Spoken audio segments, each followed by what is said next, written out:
Ẹ káàbọ̀ sí channel mi. Tí ẹ bá ti subscribe, ẹ jọ̀ọ́ nítorí Ọlọ́run ọba, ẹ jẹ́ ká subscribe. Fíìmù tẹ́ ń wò yìí gangan, ẹ jẹ́ ká wo ọwọ́ ọ̀tún rẹ̀ nísàlẹ̀. Ẹ máa rí tí wọ́n kọ SUBSCRIBE subscribe sí. Ẹ fi ká tẹ̀ ẹ́. Tẹ́ bá ti fi ká tẹ̀ ẹ́, gbọ́ kúrò níbẹ̀, ó máa paradà. A di subscribe. Ẹ ti subscribe sí Master Abbas Comedy TV channel nìyẹn. Ẹ ti ní àǹfààní láti rí gbogbo àwọn fídíòs tí mo ti ṣe sẹ́yìn, pàápàá jùlọ àwọn ìtúnbá ẹ̀sẹ̀ ṣe ẹyọ kan méjì mẹ́ta ni ẹ lè ní orí ọ̀fẹ́ láti rí àláti wọn ní kíákíá. Bí n bá ṣe tẹ̀ sórí YouTube ló máa dọ́dọ̀ yín lọ́wọ́ kan. Ẹ ṣe gan, ó yá ẹ subscribe. Mo tún dé. Èmi ò kì í ṣe àdéhùn kí n má múṣẹ. Bẹ́ẹ̀ ni Ọlọ́run máa fi ìsara wa dè wá, kó má fi àárẹ̀ gbé wa dè. Bẹ́ẹ̀ ni ọwọ́ dí lóòótọ́, ṣùgbọ́n àdéhùn ó lágbára, àdéhùn lágbára gan. Fídíò tí mò ń ṣe yára òru ni mò ń ṣe. Bẹ́ẹ̀ ni torí wípé mo tún ní fídíò mi láti ṣe ní àárọ̀ ọ̀la. Fídíò mi méjì tó wà nílẹ̀ mo fẹ́ ṣe lọ́la, but mo ti ṣàdéhùn pé omi ń bọ̀ wá kíákíá lẹ́yìn tó jáde yẹn. So gẹ́gẹ́ bí àwọn ìtàn kéékèèké tá à ń bá bọ̀ wá nípa ìdílé matrimonial home, a ti gbé ti nọ́mbà 15 jáde, nọ́mbà 15 jáde. So eléyìí ó máa jẹ́ part 16 matrimonial home, part 16 me and my wife. Tí ìbá ṣe mistake o nọ́mbà yẹn, but tí ìbá ṣe mistake máa correct ẹ̀ lórí editing. Bẹ́ẹ̀ ni part 16 matrimonial home ni àkọlé gbangba tó wà bẹ́ẹ̀ lókè rẹ̀, matrimonial home. Àkọlé tó tún wà lábẹ́ rẹ̀ ni me and my wife, me and my wife.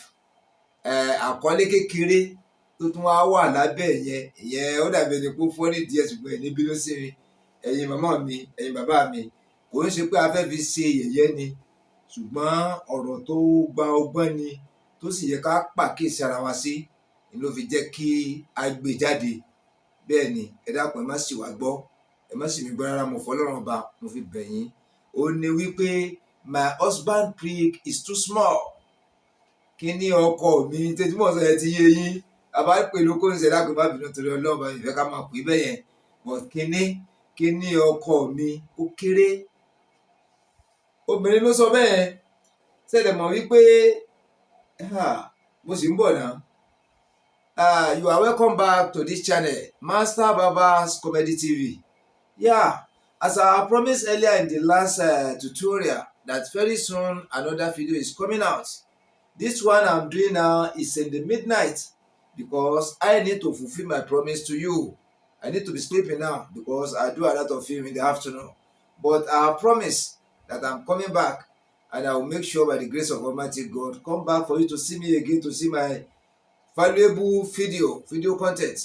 Yeah, the topic we have been treating since, this is matrimonial home, part 16. Part 16, if I'm not mistaken, but if I do mistaken, I will correct it in editing. Yeah, part 16, me and my wife. Me and my wife. Can you see it? But the topic under me and my wife is so funny today. But you need to bear with me as you are my parents. But we need to treat that area. That is why I go into it. It is a little problem that used to happen within the matrimonial home. Yeah, and the reason why it used to happen, I will narrate everything to you. It is a woman saying it. My dick husband is too small. That is my prick husband is too small. My John Thomas, I think say JT, John Thomas is too small. It's just like this. It doesn't satisfy me at all. It's a woman telling her husband, they newly married. This woman has been enduring. But when you see anywhere there is real love, you need to come out for yourself. That is only And the best way person can take to express his or her mind out for his or her partner, so that they use head to rub head, they agree together, they now conclude into one point, either to favour them or to not favour them, they need to conclude. Yeah, ẹ káàbọ̀ sí channel gẹ́gẹ́ bí mo ṣe ń sọ àkọlé ọ̀rọ̀ tòní yìí ní ìdílé ọkọ tìyàwó. Lábẹ́ rẹ̀ ni a tún rí èmi àtìyàwó mi, lábẹ́ rẹ̀ la tún rí kíní ọkọ mi kéré kò ká mi lára kò ràn mí. Bẹ́ẹ̀ ni ẹ rí wípé mo máa ń tẹnu mọ́ gan. Àwọn màmá wa wọ́n ń try, wọ́n ń gbìyànjú. Àwọn àǹtí wa tí wọ́n wà nílé ọkọ, àwọn àbúrò wa tí wọ́n wà nílé ọkọ, àwọn ẹgbẹ́ wa tí wọ́n wà nílé ọkọ, àwọn ìyàwó tí wọ́n wà lọ́dọ̀ wa tí wọ́n ń bá wa gbé, wọ́n ń gbìyànjú gan, wọ́n ń try. Kódà wọ́n sọmọlúàbí, wọ́n sọmọ rere sáwọn ọkùnrin, torí pé má yẹ kí n tàn yín, àwọn ọkùnrin a máa ń ta fèlèfèlè sí wọn púpọ̀ jù, a máa ń kọlù wọn púpọ̀ jù. Bẹ́ẹ̀ ni àwọn ọ̀pọ̀lọpọ̀ nǹkan wà tó jẹ́ pé a máa ń kà wọ́n kún bígbà tí wọn ò já mọ́ nǹkan kan, tó dẹ̀ máa ń bíyàn nínú. Ètò wà ní rẹpẹtẹ, ibi tá à ń lọ jìnnà fa, ẹyọ kọ̀ọ̀kan láàmú mú gbogbo àwọn nǹkan tí ọgbọ́n ọ̀nà tá à ń gbà tá à fi ń kéré àwọn obìnrin, á tú àṣírí gbogbo ẹ̀, gbogbo àwọn ọkùnrin lápapọ̀. So tá a bá tú àṣírí rẹ̀, gbogbo ohun tí à ń tẹ̀ láti gbẹ̀dú ni pé ká ṣe àtúnṣe lórí rẹ̀. Kò ń ṣe pé ká kàn wò ó ní fíìmù pé fíìmù rẹ̀ yẹn kò rí ṣe o, background rẹ̀ ò ṣe, kíní kan ò ṣe, a mọ̀ bẹ́ẹ̀. Ṣùgbọ́n tá a nídìí láti fàyọ, tá a dẹ̀ ń lé ni wípé bínú ilé ẹbí, inú ilé ará, bí gbogbo ẹ ṣe máa tòrò, òní tó jẹ́ kókó tó jẹ wá lógún. So ẹ ṣé gan. Tá a bá wá wò ó dáadáa, tá a bá wá wò ó, irú obìnrin tó sọrú yẹn jáde fọ́kọ rẹ̀, torí ọ̀rọ̀ ti délẹ̀, aya ti bẹ́ sílẹ̀, ọbẹ̀ sáré. Ní tí à ń sọ yìí kò ń ṣe pé ọ̀rọ̀ eré, kò ń sọ̀rọ̀ eré o, kò dẹ̀ ń ṣe ọ̀rọ̀ àwàdà rárá, kò ń sọ̀rọ̀ eré, ọ̀rọ̀ ìbálòpọ̀ láàrin ọkọ àtaya, láàrin aya àtọkọ, tó jẹ́ legal sex lèyí tèmi ń sọ. Kò sí pé ká máa ṣe àgbèrè tàbí ṣe ṣìnà káàkiri, tàbí ká máa bá ọmọ kékeré sùn káàkiri ní tèmi ń sọ. Ọlọ́run ọba kó máa ṣì wá lọ́nà. The legal wife láwọn tí wọ́n fẹ́ra wọn lọ́nà tó tọ́, ṣùgbọ́n àwọn àṣìṣe kọ̀ọ̀kan wà tí máa ń wáyé nígbà míì. Tá a bá sì wò ó, pàtàkì jùlọ ọwọ́ àwọn obìnrin eléyìí tí máa ń wáyé lọ́dọ̀ àwọn ọkùnrin náà. Irú àwọn ọkùnrin tó dẹ̀ ń wáyé látọ̀dọ̀ wọn, màá sọ fún yín. Irú àwọn obìnrin tó ń wáyé látọ̀dọ̀ wọn, màá sọ fún yín. Ẹ bá mi ká lọ. You are welcome back to this channel. This is Master Baba's Comedy TV. You see, in this world many things are happening. You see our women, they always endure for women. What we used to take their eyes to see, the behaviors we do to them, all these our matrimonial women, at times it's not good.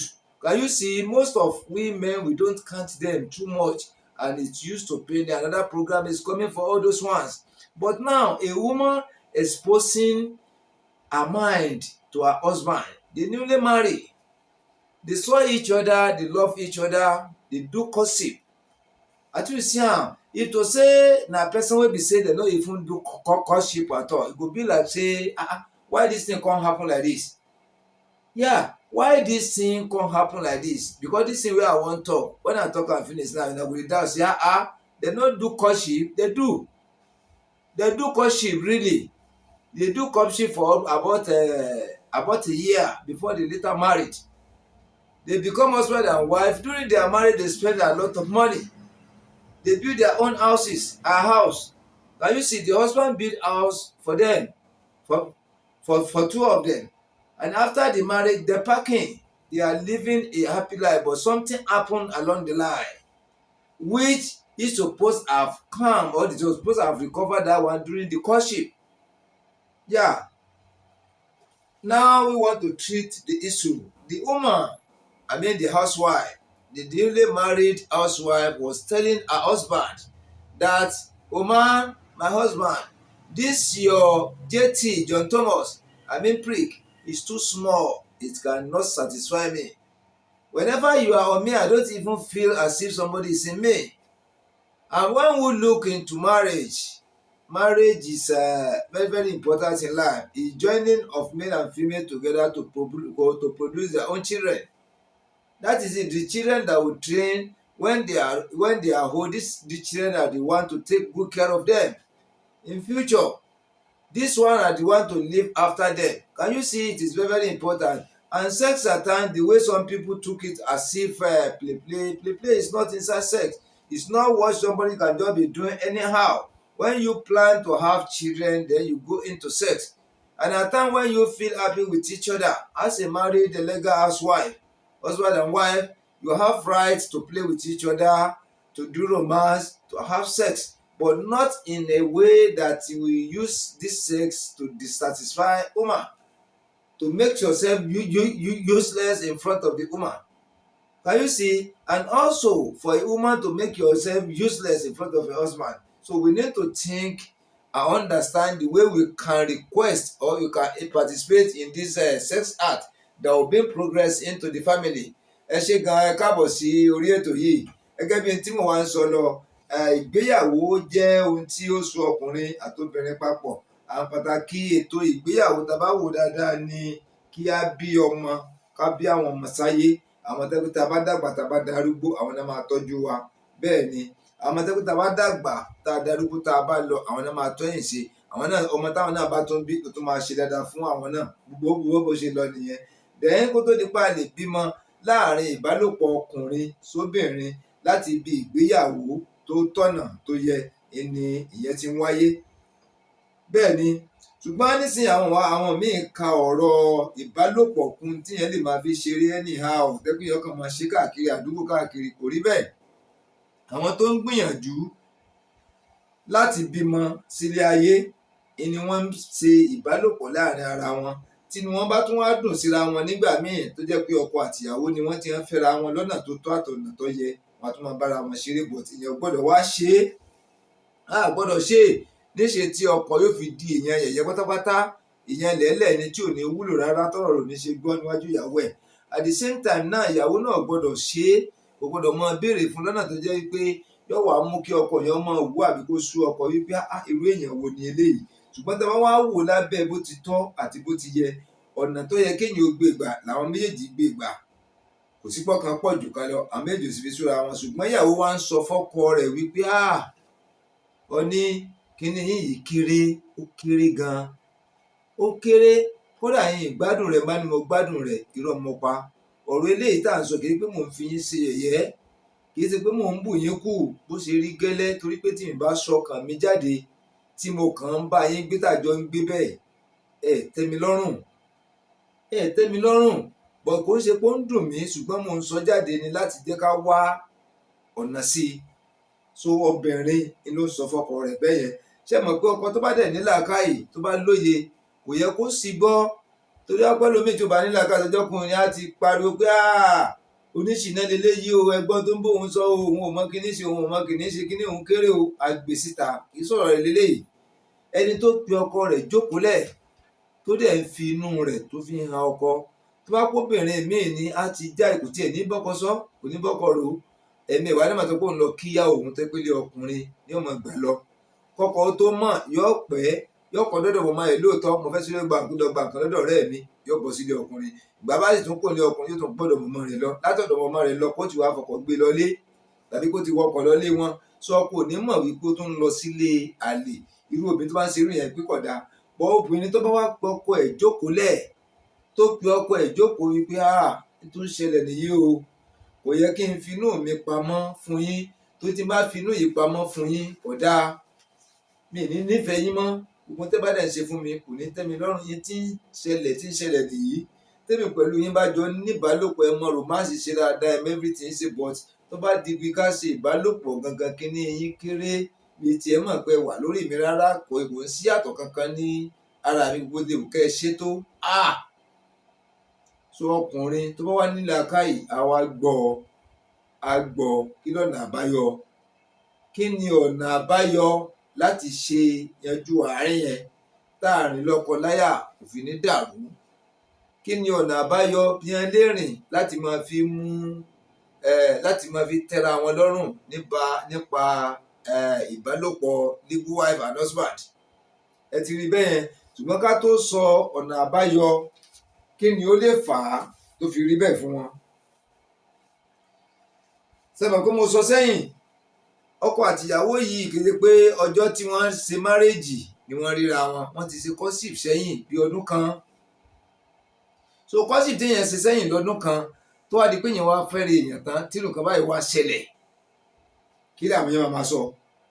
Tẹ bá bí ẹlòmíà ní pé kí ni ṣé kò rí bẹ́ẹ̀ yẹn kó tó di pé ọ̀fẹ́ tẹ fẹ́ra ó wọnú ilé ẹ̀ ni, ṣé bí mẹsẹ̀nsì bá a ṣe nìyẹn kó tó di pé ó wọnú ilé rẹ̀ gbà tí ò tẹ́ lọ́rùn nígbà yẹn kí ló dé tí kò sọ tó mú mọ́ra tó jẹ́ pígbà tán ti náwó tán tí ẹbí kìíní náwó tẹ́bí kejì náwó táwọn náà náwó tí wọ́n nára tán ṣe wàhálà tán ẹsẹ̀ máa ń kọ́ńplé léyìí ìgbà tó wọlé ọkọ ṣẹ̀rí pósì náà ni.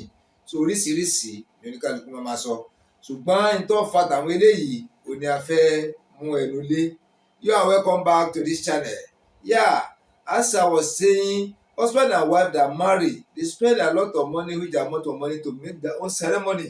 Yeah, they did it all the whole world hear about the marriage. Everybody was credited them that they spend a lot of money and the marriage was even arranged well. The event was very good. It was known all over throughout the world. Can you see? But what has happened after the couple has packed into their new house? The wife, after a month or two now, the wife is complaining. It's not even up to 2 months. The wife is complaining that whenever the husband has sexual intercourse with her, she doesn't even know that somebody is in her thought. She doesn't know that something is even inside her. There's no enjoyment, nothing that the dick, the husband prick is too small. But he's saying she was telling the husband in a respectful way. In a respectful way, it's not with annoyance, it's not with joke.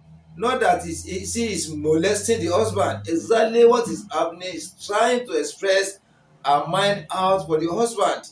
And the husband really understands too because the way he said it. Can you see?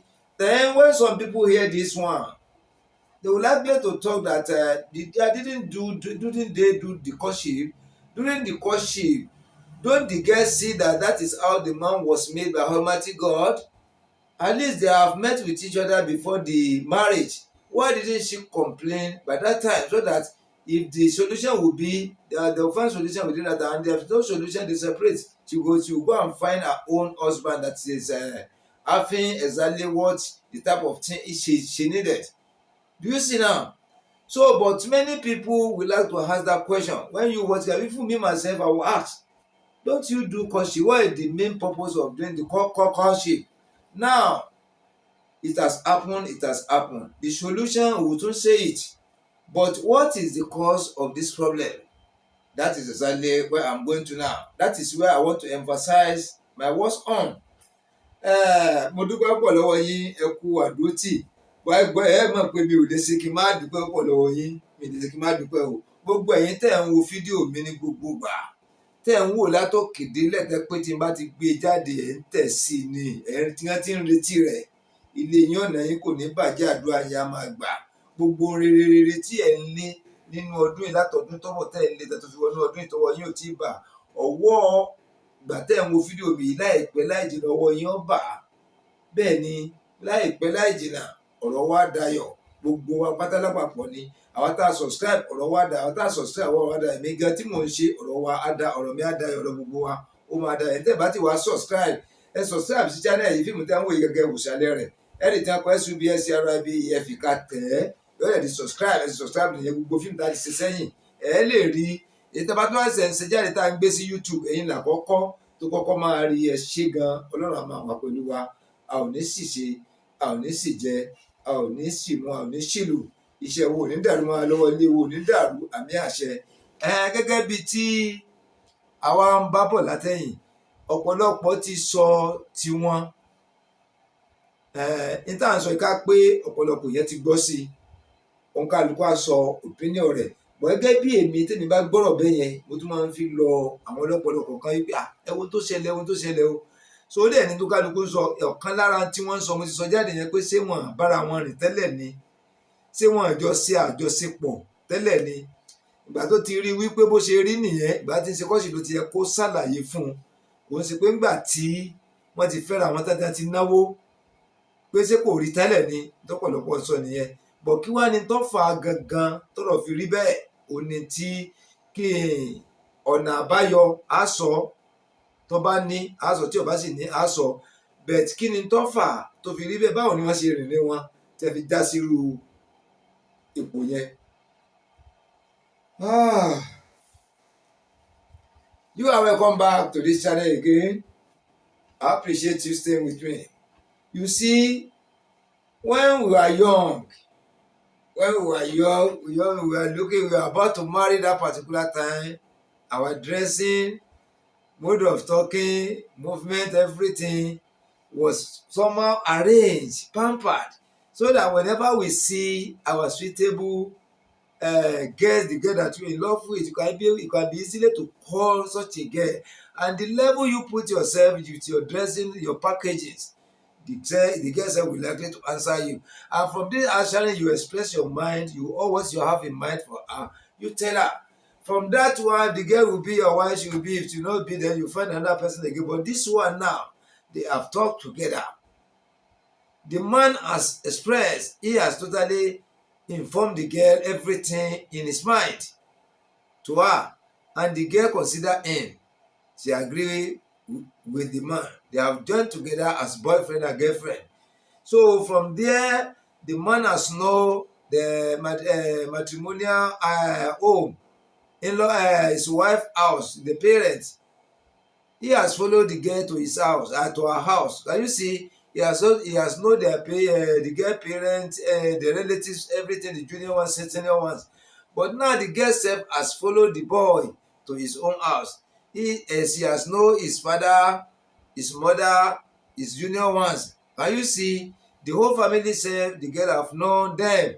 They have interacted together. They know each other. They are free to each other. And before the marriage now, it took them almost a year before they later conclude that they will do their marriage. The wife will now pack into the husband's house. Now the wife has packed, but within that period before the packing, can you see one thing happen? There's one thing happen. Sometimes it used to come from the woman, but normally it used to come from the woman. But it still have some men that used to do that kind of thing. What I mean is that it is only one point. Only one point. Maybe the girl involved. A man saw a girl, talked to her, they later agree. The girl agreed totally that she wants to be his wife. And the man agreed totally that he wants to be a man. Two of them agree together. Everything is in common now. So they've been paying visiting to each other. But whenever the lady, after a month, 2 months, 3 months, come to greet the boy has requested for sex from the girl. The girl said no. The girl said no, she cannot agree like that. So that she don't need to tell her lies. They don't need to tell him lies. You see, she has befriended the boy before. They had one such, that was the boy that disvirgined her. The boy now promised to marry her. After the disvirgin, the character changed. Even this one made her to even cry almost a month to 3 months without talking, if you answer any mail. Can you see? Her own promise in her mind that it's a person that wants to marry her that will disvirgin her. But can you see the lies that guy has told him? Now she don't want this new person on to be in the same way. When she have sex with this one leave her, this one have sex with this one, then how many will he remain safe when he really get the person that want to marry her? Now you see, if person consider that talk is true, it is true. But no matter how, When you now do courtship reach certain stage and you discover that this man really love me, this man really want to marry me as a wife, can you see it's time to be a husband to you. You need to study the man very, very well. After studying the man, you suppose allow two of you go to the hospital, you go and meet the doctor. So doctor will give you advice, the necessary road to take as you supposed to do it. The only doctor or the nurses can tell you. I cannot say much about that one. But all I'm trying to say is that you suppose have met at least twice. When you meet together, you can be able to see the way you do this thing. From that time, you can be able to see or to know whether the man can satisfy you. If the man can satisfy your wants or your need, you know that you will stay with him. You let him know. And if at all he cannot satisfy you, from there you will know. There's no need to go far too much. Can you see? But by refusing to do that courtship to reach that stage, I think that is where the problem comes. I'm sorry. I think that is where the problem comes. You see, what you supposed to do initially, because of one disappointment or the other, we cannot blame you for that. And secondly, without join together as a couple, when doing such a thing at times, they say it's sin under some religion. You have not married yourself, you have not paid dowry, and you are having sex with yourself, they say it's a sin before Almighty God. Can you see? All these things have entered each other. When you say it's compulsory for them to do sexual intercourse before the marriage so that they will know the standard of each other, it's good. But when we look it under religion, some religion prove it wrong, that it's not good, it's illegal. If they are able to give them themselves belly and born in that way, they say it's illegal child. Can you see? So, but to my own, I think it's very, very important. It's very, very important to do at least 1 or 2 times. You can be able to know the standard of your wife can be able to know your standard. Where the world is even going now, let's forget it all. If you want a wife that you will stay together for long, you need to do everything during the courtship.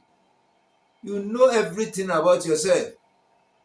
You know everything. The man should know everything about about his wife, and the lady herself should know everything about her husband. Yeah, there's no need to hide anything. This is not the olden days that most of our girls go into matrimonial home with virgin. Virginity is not important now. If you carry virginity into husband and wife now and this kind of problem happen, how will you do it? How will you do it? Can you see? How will you do it? So, and to be changing husband and slippers is not good. So you need to watch the person you want to marry very well. What you supposed to check in yourself, you check about the character. That is the number one, character. Whether person is good or is bad, is a liar, is a truthful somebody, trustworthy somebody. Somebody, a woman can stay with till the end of her life that will not regret ever in this life. Can you see? That at the same time, a man should watch well the type of the ladies is going to marry or the type of girls is going to marry. So when they move together, they do sex, everything, they did it together during the courtship, the man can be able to know whether the lady can satisfy her, they can satisfy each other. Because this thing, we are taking it as something secret. But if care is not taken, if you not do it the way you supposed to do it and you get married, the problem may come, the issue may come out. That is what is happening now. Gẹ́gẹ́ bí tí à ń sọ lọ, tí èèyàn bá ń fẹ́rẹ̀ èèyàn lójú ọ̀nà ní ọkọ àtìyàwó tó ń fẹ́ra wọn, ọmọkùnrin àti ọmọbìnrin tí wọ́n ń fẹ́ra wọn tẹ́jọ́ ń ṣeré ìfẹ́, tẹ́ sì ní ọkàn wípé àwọn máa fẹ́ra wọn lọ́kọ àti láya. Èmi rò pé níbi tí ó yẹ kí wọ́n ṣe dé, tóbìnrin gan máa mọ̀ pé yes, ẹni yìí fẹ́ fẹ́ mi ni. Tọkùnrin náà máa mọ̀ wípé ẹni yìí fẹ́ fẹ́ mi ni, kò sẹ́tàn bẹ́ẹ̀. Tó bá ti fi lè dérú àárín yẹn, ìmíràn yóò pọ̀ ẹ̀kan jẹ́ kí ìbálòpọ̀ lè wà. Kì í ṣe pé ká máa ṣe níṣe ajá, kò sí pé ká máa ṣe níṣe ẹ̀nà, kò sí pé ká máa ṣe níṣe tí ò ní bu ìkún wa. Ó gbọ́dọ̀ fi hàn kó wà lọ́kàn méjì pé tọ̀ à ń tẹ̀sí ara wa ní o. Ó dàbí eré, ó dàbí àwàdà, kódà ó dàbí yẹ̀yẹ́ gbangba mi pé ẹ tẹ̀sí ara yín pẹ̀lú sex is true. Èèyàn ò dánrẹ̀ èèyàn wò. Tí èèyàn bá dánrẹ̀ èèyàn wò bọ́yá ẹni tí ọba rẹ̀ èèyàn mú lè yàn. bí ó bá dẹ̀ bára wọn mu èyí ó tètè wá ẹlòmíì. Bẹ́ẹ̀ ni kì í ṣe nìkan ló wà láyé bọ̀ kó tó di pásìkò ọ̀ lọ kó tó di pé èèyàn máa náwó rẹpẹtẹ ẹ ti ṣe wàhálà ẹbí kìíní ó ti mẹbí kejì tí wọ́n dàbí ẹni wípé ìgbọ́mọ pé nǹkan báyìí ń bẹ kí ló dé tí ẹ lè sọ láti ìpìlẹ̀ tí wàá máa dìjà ní paríparí. Gbogbo yẹn ni èmi gbéyẹ̀wò.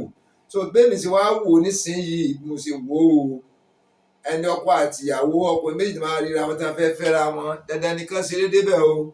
Bẹ́ẹ̀ni sì fi tèmi wò ní mi ṣe lọ́ọ̀yà mi dẹ̀ ṣadájọ́ o bẹ̀tí pẹ̀lú ọkàn tèmi fi rò tí bàbá máa bá rò sọ̀rọ̀ yẹn pàdé nígbà tẹ́ bá ti ṣe kọ́sì tó ti hàn dájúdájú pé ẹ fẹ́ fẹ́ra ni. Mi rò pé ó yẹ kí ìyẹn ó kún ẹni òye fìmọ̀ wípé gbogbo ẹ̀ ti kún rẹ́rẹ́gí.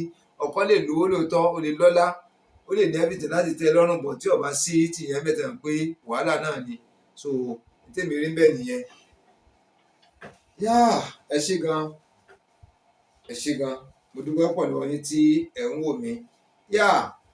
What I'm trying to say, you see, during the courtship a lot of things have to happen. In the olden days people go into husband house with virginity. And in the olden days we are saying many things are not happening like the way it's happening now. Many things are not happening. We've been hearing of different type of disease now. Men born in different form, women born in different form. I know it was like that, but it's not too many. Can you see? Different type of things are happening. But now, as you know that you want to marry, during your courtship, the man has already know in his mind that this where we do the courtship reach, this girl is ready to marry me. And ladies say where they do the courtship reach, she has known in her mind that this boy is really ready to marry her. Then why should be hiding the nakedness for yourself?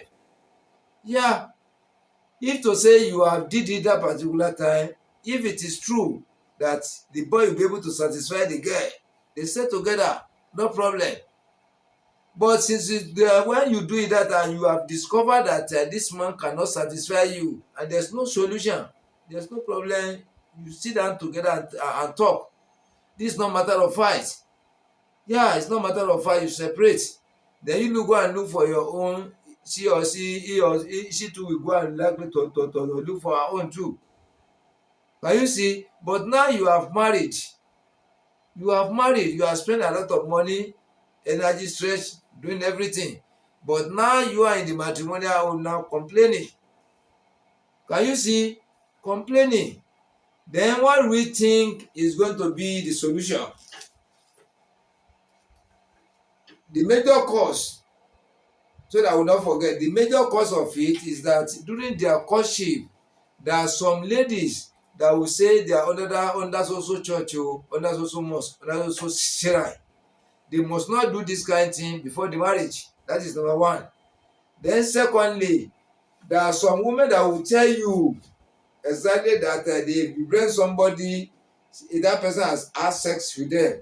Later, she dumped them. Second one, third person, fourth person. So she has now disconcluded her mind that no man can enter her unless she marry. That's not problem. But I count them as the same. They did not allow. And that is a woman's side. For women, there are some profession. There are some profession that did not agree with having sex before the marriage. That somebody is going to pastor school. Somebody is likely to become a pastor. So now see a girl that she want to marry, maybe next year or in 2 years time, 1.5 years, and they be doing courtship, so something of sex will not be there. I've seen some like that. They will tell you it's forbidden before the marriage. When you marry, finish, then you can do anything you want to do. But if the man is a kind of, it is in that kind, and the girl really submit herself that they should meet, so that he can be able to know whether he can satisfy her or not. But the man refused, that he's a pastor. He cannot disobey to the will of God. So Almighty God say we should not meet before the marriage. It was after marriage when you have paid dowry, you have entered church, they have prayed, do all the necessary things you're supposed to do. You have done it, finished. Then it's after. Then she can allow such a thing to happen? Can you see that is in men's side? But it has happened. It has happened now. Is there any solution? Is there any solution for this thing? Gẹ́gẹ́ bí tí à ń sọ lọ, ẹ kú ìjókòó ẹ̀yin èèyàn tí mo ṣe dúpẹ́ pọ̀ lọ́wọ́ yín pé ẹ dúró tì mí láti àárọ̀. Ni wípé ọmọkùnrin ìdí tí ó lè fà á fún ọkùnrin àti obìnrin tí wọ́n jọ ń fẹ́ra wọn sójú ọ̀nà tírú ìbálòpọ̀ kò fi sí ńbẹ̀, ó máa ń wáyé látọwọ́ obìnrin nígbà míì, lọ́pọ̀lọpọ̀ ọgbà obìnrin tó máa ń wáyé jù. Ẹlẹ́ẹ̀kejì ni ọkùnrin. tó dẹ̀ lè fi fà á tó lè fi wáyé lọ́dọ̀ obìnrin ni wípé obìnrin míì tó ti fẹ́ ẹnìkan rí nígbà yẹn wọ́n ti jábàálẹ̀ di rẹ̀, ẹni yẹn ló tàn tó fi jábàálẹ̀ rẹ̀ kó wọ́n fẹ́ ń jábàálẹ̀ tán báyìí láìṣẹ̀ láìrò ọ̀sá fún un. Ó tún rí omi ìyẹn náà tún bá a sùn, ìyẹn náà tún bá a tún sá. So á mú kí ọmọ míì pa ọkàn rẹ̀ pọ̀ wípé irọ́ ni ọ̀sọ́gbọ́n tí ọkùnrin kankan lè dá tó lè fi rí òun bá sùn àfi tó bá lè fẹ́ òun. Ìgbà tó bá wá rìn bẹ́ẹ̀ yẹn tọkùnrin bá wá fẹ́ tán ìwà alábàáyé lè ṣẹlẹ̀. Lẹ́ẹ̀kejì tí mo tún rò ní wípé ọmọ mi ń bẹ jẹ́ pé kò ní wù lọ́kàn rárá, àpáàtì fún pé ẹnìkan ti bá sọ ẹnìkan bá sùn tí ò ní wù rárá, tí ó dàbí ẹni wípé tóun bá ti lọ́kọ ni ìlówó òun àti ìjà rárá. Bẹ́ẹ̀ ni òun ó ti fi sọ́kàn pé rárá o, kò sírọ́ tó lè pa, kò sí tíyẹn lè bá òun sọ bóun sì ṣe nǹkan òun nìyẹn. Tó bá padà á délé ọkọ tíyẹn tó dára wọn wò tí ò bára wọn mu, tí ò gbádùn ọkùnrin àbí ọkùnrin ò gbádùn ẹ̀sẹ̀ pé wàhálà ti dé nìyẹn. Ní ti tọkùnrin, àwọn ọkùnrin náà máa ń wáyé láti sáìdì ọkùnrin náà. Ọ̀nà tó dẹ̀ máa fi ń gbà wáyé lọ́kàn náà kan tèmi mọ̀ ní wípé àwọn tó bá ń kẹ́kọ̀ọ́ pásítọ̀ tó sábà mọ̀ ń wáyé fún ju àbẹ́kọ̀ àfáà torí wípé wọ́n ó wí pé ìgbà téèyàn ò tí ì fẹ́rẹ̀ èèyàn kéèyàn sanwó orí, gbogbo òrìtọ́ Ọlọ́run kọ sílẹ̀ pé ká rìn lórí ìgbéyàwó tí wọ́n ti rìn rárá, wọn gbọ́dọ̀ máa bára wọn sùn onígbà tí wọ́n bá rìn gbogbo òrìn yẹn, tí wọ́n bá dẹ̀ yanjú tọ́jọ́ mọ́rọ̀ Ọlọ́run bẹ́ẹ̀ tí àwọn àfáà tẹ̀tí bá wọn ṣàdúrà sí ìyẹn tó lè ṣe irú nǹkan bẹ́ẹ̀ tẹ̀tí fẹ́ra wọn wọlé ṣètò rí bẹ́ẹ̀ náà. So ìgbà tí wọ́n bá wá rìn lọ́nà méjèèjì yìí, ó ṣeé ṣe tí wọ́n bá padà fẹ́ra wọn tán irú tá à ń sọ yìí kó ṣẹlẹ̀. Ó lè jẹ́ pé látọ̀dọ̀ obìnrin ni, wọ́n lóbìnrin míì gan lè má lójú ara, jẹ́ pé JOHNTHOMAS ní lè wọbẹ̀ rárá, kò lójú ara. Wọ́n sì ní ọkùnrin míì náà wà tẹ́jẹ́ pé JOHNTHOMAS ó kéré gẹ́gẹ́ bí tí obìnrin ṣàlàyé sí òun ti fojú rí, ó sì dán wò, ọkọ náà sì jáyàn,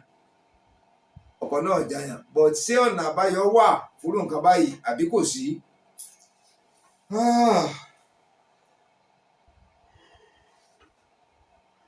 Ẹ jọ̀ọ́ má bínú o, ẹ má bínú, oorun ló ń wọ́rì mi, but a gbọ́dọ̀ parí prógámù yìí láti nǹkan bí ìjẹta sí yìí pé ọbẹ̀ lè porun tíntín ni mo sùn, kò sí oorun púpọ̀ rárá, fíìmù láàárọ̀ lọ́sàn-án lálẹ́ ìrọ̀lẹ́ ni láàrin òru.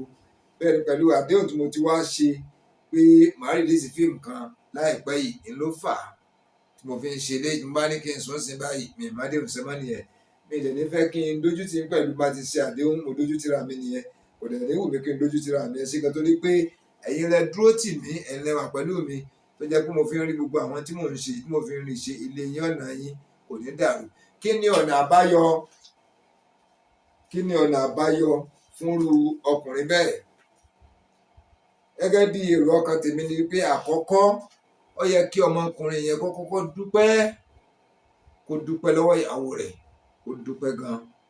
Ìdí ọpẹ́ rẹ̀ ni wípé tó bá jẹ́ pọ́mọbìnrin míì ni tí ò lẹ́kọ̀ọ́, tí wọn ò tọ́ dáadáa tó náà tọ́ra rẹ̀, tí kò sì ní ìmọ̀ Ọlọ́run, tí ò lẹ́kọ̀ọ́ Bíbélì àbẹ́kọ̀ọ́ Báíbù àbẹ́kọ̀ọ́ fá ní orí, tí ó tọ́pọlọ rẹ̀ ò pé, kò ní sọ fọ́kọ, yóò mọ mọ́néjì ọkọ bẹ́ẹ̀ náà ni, bó bá ṣe máa ṣe wútawùta yóò mọ mọ́néjì ẹ̀ ni, yóò mọ jáde lọ síta lọ́dọ̀ àwọn boyfriend ẹ̀ gẹ́gẹ́ ló ti máa lọ sí ìtura gidi.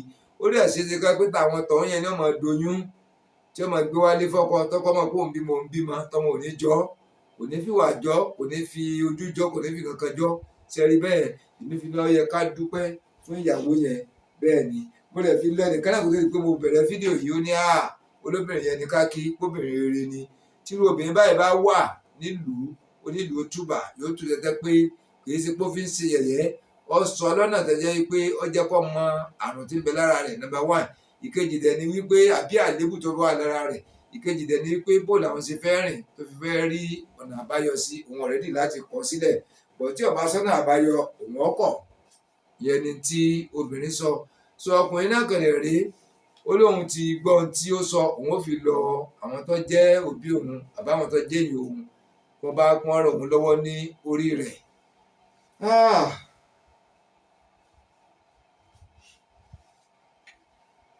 Mo ń bi ẹ̀yin ará ilé náà dákun kí ni ọ̀nà àbáyọ sírù nǹkan bẹ́ẹ̀ yẹn. Wọ́n ní JOHNTHOMAS rè ojú kékeré lọ báyìí, ṣùgbọ́n mi máa ń wo orí íńtánẹ́ẹ̀tì, wọ́n máa ń polówó gbogbo àwọn oògùn yẹn lóríṣiríṣi pé ẹni tí kinní rẹ̀ bá kéré tó kéré ó lè rà á. Èmi ò wá mọ̀ ń pa rẹ̀ lórí. So àwọn tó bá jẹ́ dókítà náà ni wọ́n tọ̀ lọ, tó bá tọ̀ dókítà lọ àméjì oníjọ lọ, so tí ó fi jẹ́ wípé wọ́n ò padà rí ẹni tí ó máa ṣe àánú fún wọn bí wọ́n ṣe fẹ́ kó rí yẹn tí ó padà fi rí bẹ́ẹ̀. Ẹ ṣé gan, mo dúpẹ́ púpọ̀ lọ́wọ́ yín tí ẹ̀ ń wò mí látàárọ̀. A ò ní ṣìṣe, a ò ní ṣìjẹ, a ò ní ṣìbà, a ò ní ṣìlò, ó ti rẹra. Ó rẹ̀ mí gan, oorun ti wà lára gan. Ẹ ní bínú sí mo fọlọ́run ọba, mo fi bẹ́ẹ̀ rí pé púrógrámù yẹn gan dọ̀ díẹ̀, kò sí action lára tó bẹ́ẹ̀, but àdéhùn tí mo ti ṣe inú fà tí mo fi ṣe fíìmù yìí, because mi láì kí n ṣàdéhùn kí n má mú ṣẹ. Ẹ ṣé gan náà, wá pẹ̀lú wa, a ò ní ṣìṣe. Please, I greet you all that have been watching my film since. I greet you all my subscribers, my viewers. I appreciate you for staying with me since, listen to what I'm saying. I always appreciate you again for calling me after the program, advising me for what, for this, for that. So I really appreciate. Almighty God be with you. If you have not subscribed to the channel, please subscribe before we go. Thank you, thank you, thank you. See you again. This one I've written now, please, just written by me. Can you see? You can see from something better of this nature can be someone important and useful to the whole family. Thank you, everybody. Thank you, thank you, thank you. Appreciate. Thank you.